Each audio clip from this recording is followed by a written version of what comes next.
Oi pessoal, meu nome é Gabriel e hoje vamos conversar sobre discipulado digital. Essa aula foi desenvolvida pelo Lucas Murbach, aqui da CV Brasil.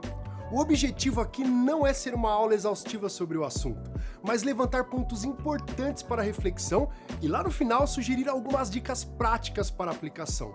Lembrando que essa aula aqui faz parte do curso de Evangelismo Digital da CV e o nosso desejo é que você aproveite todo o conteúdo, na ordem que você preferir. Mas agora, vamos para a nossa aula. Existem vários caminhos que a gente pode percorrer para compreender mais esse assunto, mas hoje vamos fazer desta forma. Na primeira parte eu vou falar sobre o que é discipulado. Na segunda, por que digital? E por fim, algumas dicas práticas serão passadas aqui para vocês. Para falar sobre discipulado digital, é preciso que tenhamos primeiro uma boa noção sobre o que é discipulado. O digital aqui vai funcionar como um adjetivo, uma qualidade que podemos explorar mais na prática do que conceitualmente. Vamos lá. O que é o discipulado? A partir de diferentes literaturas cristãs e do que a Bíblia diz, podemos concluir que discipulado é uma disposição voluntária de duas partes para um conjunto de práticas que levam a hábitos virtuosos segundo a piedade cristã. Como a gente já disse, nós não vamos esgotar o tema, mas levantar pontos importantes sobre ele. O discipulado deve ser voluntário, especialmente da parte do discipulando. Ou seja, quem está sendo discipulado deve querer estar ali. E mais do que querer, é estar aberto a abrir o coração com o discipulador, que é a pessoa que estará caminhando junto. O discipulando deve se permitir ser discipulado, estar disposto para a jornada e preparado para ser confrontado pelo discipulador. Afinal, o discipulado pressupõe caráter sendo moldado pela Bíblia, e isso vai contra a natureza caída que nós temos. É importante destacar que, para o discipulador, essa deve ser uma experiência de misericórdia, de se colocar na miséria do outro. A experiência do discipulado deve ser totalmente relacional. É a vida cristã na prática. É dia a dia e caminhada. O discipulado nunca foi instantâneo, mas um processo. Veja o exemplo de Jesus, que dividiu sua vida por 3 anos com seus discípulos para que eles fossem formados à imagem de Deus. Jesus discipulou esses homens. Uma pergunta comum que recebemos sobre o discipulado é: ele é um estudo bíblico? E a resposta é que, a priori, não é um estudo bíblico, pois envolve vida prática, é dia a dia. No entanto, deve ser um bate-papo tendo como base a Bíblia. Afinal, o discipulado vai envolver fortemente o caráter, a ética, a vida cristã na prática.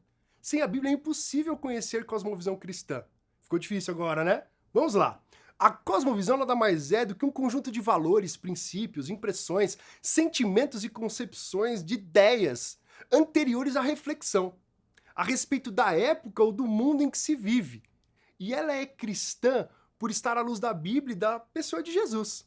Aliás, o discipulado ajuda a regular como o discipulando deve lidar com a cosmovisão cristã.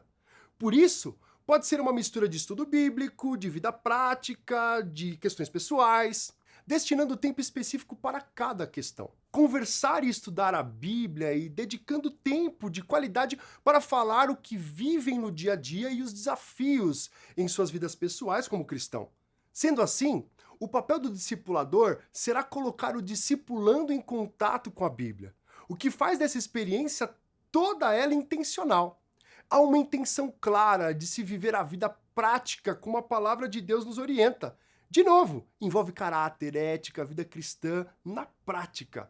Outra pergunta comum é: eu preciso ser membro de uma igreja para participar de uma experiência de discipulado? O participar na igreja é um grande pressuposto no discipulado. Isso porque o discipulado é um contrato consensual para que o discipulador tenha liberdade para se relacionar e até confrontar o discipulando. É preciso que haja um contexto de familiaridade e intimidade que propicie a existência do discipulado. Se você não está congregando em lugar nenhum, é muito mais difícil se permitir ao confronto. Afinal, quem é essa pessoa para me dizer que eu estou errando? Na igreja primitiva, a exortação com o fim de edificação era algo comum. E sempre vemos líderes da igreja primitiva exercendo o papel de confrontador, a fim de preservar a igreja. Então não perca de vista o papel da igreja no discipulado e o papel do discipulado na igreja. No entanto, sabemos que nem sempre os discipulandos são membros da igreja e participantes da comunidade. E isso torna a prática bem complexa. Em situações como essa, é comum as pessoas se tornarem membros da igreja ou, inevitavelmente, em algum momento irão abandonar o discipulado. Justamente por, nos momentos de exortação, o vínculo com a igreja ser determinante na forma como o discipulando irá recebê-las. Tá bom, mas afinal das contas aí, quem é que pode dar o discipulado? Muita gente fica insegura sobre quem pode discipular. Afinal, existe um nível básico para dar um discipulado? Cada igreja tem uma definição quanto a isso, e nós respeitamos a autonomia de cada uma. No entanto, se você não tem um parâmetro estabelecido na sua igreja, um bom norte para isso é que o discipulador esteja um passo à frente do discipulando. Por isso, não precisa ser necessariamente um pastor. Não é preciso que a pessoa que irá discipular esteja 100% pronta. Afinal, estar 100% pronto pensando na vida cristã é praticamente impossível. Se você quer envolver pessoas na sua igreja como discipuladores, saiba que existem 3 pontos que você deve ter em mente no discipulado: saber ouvir, perguntar para aprender e estar pronto para ensinar. O pressuposto de uma caminhada juntos retira a perfeição de cena e coloca a amizade, a misericórdia, os desafios e a palavra de Deus nesse lugar. Uma coisa é certa: o discipulado sempre deve apontar para Jesus. Agora que já vimos o que é discipulado, para inaugurar essa segunda parte da aula, nós precisamos fazer uma pergunta muito importante. Por que o digital? Em 2020, o mundo passou por um processo de digitalização em massa. Serviços que há anos resistiam para entrar no meio digital se viram forçados a desbravar esse mundo. Aplicativos, redes sociais, reuniões em videochamadas, tudo isso se tornou obrigatório para quem não teve a opção de se desligar totalmente do mundo e do trabalho. A grande questão é que daqui para frente, o modelo digital não se tornará obsoleto conforme a necessidade por ele diminuir. O digital se tornou uma opção real e válida para as coisas que nunca pensamos que seriam. E o mais interessante que podemos ver é que estigmas populares em relação ao digital começaram a se quebrar. A impessoalidade e a frieza, por exemplo, por falta de opção, deram vez a uma pessoalidade e um calor por ver os amigos e familiares do outro lado da tela. As igrejas que foram privadas de se reunirem comunitariamente e presencialmente se utilizaram dos recursos digitais para fazer seus cultos, organizar e divulgar as suas programações semanais e, mais do que isso, promover engajamento entre as pessoas que estavam ali presentes e conectadas. Sabemos que esse é um ponto sensível, que a igreja digital não é um modelo ideal pensando na igreja de Cristo. Mas só o fato de ter sido utilizado mostra que alguns bloqueios e barreiras do passado começaram a ruir. E foram criadas novas formas de relacionamento e intencionalidade com pessoas nesse ambiente digital. O discipulado, mesmo tendo todos os seus fundamentos pautados na pessoalidade, não foge do fenômeno digital. E não é porque ele não foge do digital que ele vai deixar de ser pessoal. Na verdade, a relação pessoal se constrói em um contexto que vai além do meio de comunicação utilizado. Um amigo é amigo na sala de casa, no telefone, no WhatsApp e até mesmo no Zoom. A gente sabe das limitações tecnológicas que existem. E a gente sabe que o presencial traz infinitas possibilidades no início de um relacionamento que o virtual não traz. Mas o ponto é que o virtual também possibilita e viabiliza relacionamentos em momentos que o presencial pode ser impossível ou quase impossível. Enfim, o fato é que hoje fechar o digital como um canal para relacionamentos na igreja pode ser uma armadilha em longo prazo. Que tal pensar em possibilidades que contemplem o presencial e o digital nas programações diárias da sua igreja? Que tal abrir a possibilidade para começar discipulados digitalmente com aqueles que têm vergonha ou receio de um encontro presencial? A questão é que os fundamentos do discipulado continuam os mesmos, presencial ou virtualmente. Então, como iremos comunicar e viver em um mundo cada vez mais digital? Lembre-se que abrir as portas do digital não fecha as portas do presencial, e o contrário também não deve acontecer. Entendemos que discipulado é um processo voluntário em direção à imagem de Cristo. É relacional, intencional, é baseado numa cosmovisão bíblica, ou seja, apesar de não ser um estudo bíblico, tem a Bíblia como pano de fundo de toda essa jornada. E não é preciso ser pastor ou doutor em teologia para discipular alguém. Basta estar um passo à frente do discipulando e saber ouvir, perguntar para aprender e estar pronto para ensinar.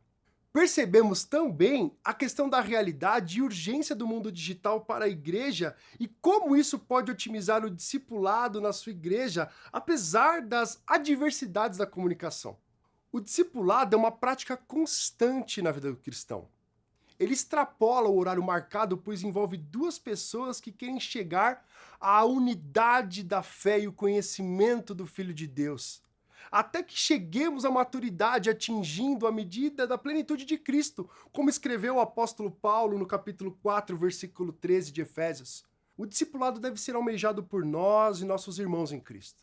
Vá em frente, a fim de viver essa experiência ensinada e vivida pelo próprio Cristo. Utilize o digital, utilize o analógico, mas tudo que fizer, faça em amor. Antes de acabar, vamos falar sobre algumas dicas práticas e básicas que podem ajudar você com o discipulado digital. A primeira dica que eu tenho para você é: invista numa boa internet. Esse ponto é importantíssimo para você refletir e começar a produzir atividades online. Uma internet que você pode confiar diminui muito as dores de cabeça durante as atividades online do seu ministério. Imagine, no meio do discipulado, a sua internet começar a travar ou impossibilitar que você tenha o seu rosto visto pelo seu discipulando. Isso com certeza afetará negativamente a experiência do discipulado. Uma boa conexão, por outro lado, traz inúmeros benefícios pensando na dinâmica que o mundo virtual permite. A segunda dica que eu tenho para você é: conheça os softwares de videoconferência que estão disponíveis aí na rede. Existem várias versões, pagas, gratuitas. Investigue quais delas podem te servir melhor e explore as suas funcionalidades para saber se de fato valem a pena para você e sua comunidade. Busque por reviews no YouTube, por exemplo, sites especializados em tecnologia. A terceira dica: uma vez que você escolheu a sua ferramenta, teste ela. Essa dica se relaciona muito com a anterior, você já percebeu. Busque fazer um teste do software que você escolheu ou que você está pensando em utilizar, de preferência com alguém que já conhece esse software. Se você não conhece ninguém, procure na internet, um vídeo no YouTube, testemunhos de pessoas que usam. Isso vai ajudar muito a você aperfeiçoar o uso dessa ferramenta. A quarta dica que eu tenho para você é: separe um lugar e convide o seu discipulando a separar um lugar para que esse discipulado aconteça. Lugares públicos ou com pessoas muito próximas ao redor podem ser um bloqueio para conversas sinceras. Uma boa opção é que ambos utilizem fones de ouvido durante a conversa. Isso ajuda muito para que o som fique claro e que os ruídos do ambiente sejam totalmente eliminados. A quinta dica que eu tenho para vocês é que vocês criem relações de discipulado baseado em afinidades. Por exemplo, imagine uma jovem recém-formada, namorando, pensando em se casar, e aí ela começa a fazer um discipulado com um homem bem mais velho, um líder da igreja, que já está na fase de cuidar dos netos. O vínculo para essa conversa de discipulado talvez não exista, porque são realidades de vida diferentes. A ideia geral é que as duas pessoas, comprometidas com essa caminhada juntas, possam achar uma dinâmica segura e confortável para o discipulado. Afinal, essas conversas vão girar em torno de experiências que cada um está vivendo naquele momento. A sexta dica que eu tenho para vocês é para que vocês explorem recursos digitais voltados para a organização do tempo e agenda. Pode parecer desnecessário, mas conforme as atividades online e offline forem se intensificando, uma boa organização do tempo pode economizar muito o seu tempo. Agendas, Google Drive, bloco de anotação, isso tudo pode ajudar você a registrar a caminhada, compartilhar pensamentos e opiniões que vão surgindo ao longo das conversas. Até mesmo os pedidos de oração você pode registrar ali. É o diário digital dessa jornada toda. É um discipulado em tempo real que pode ser compartilhado por essas ferramentas que eu acabei de mostrar para vocês. E para encerrarmos essa lista, a minha dica para vocês é: busquem se aprimorar com cursos online, gratuitos ou pagos. Cursos relevantes para líderes estão disponíveis em diversas plataformas. Procure por mais desses cursos. Isso vai expandir seus horizontes e com certeza será edificante para você e para sua igreja. Que bom que você chegou até aqui. Se você gostou dessa aula aqui, não deixe esse conteúdo parado em você. Compartilhe com o maior número de pessoas que você puder. Espero que tenha sido abençoador na sua vida e no seu ministério refletir um pouquinho sobre o discipulado digital aqui com a CV Brasil. Lembre-se que tem muito mais aulas em nosso curso de evangelismo digital. Se você ainda não conhece o nosso trabalho, visite o nosso site. Lá você poderá conhecer um pouco mais sobre a gente e o que nós estamos fazendo. Eu espero ver você na próxima aula aqui com a CV Brasil.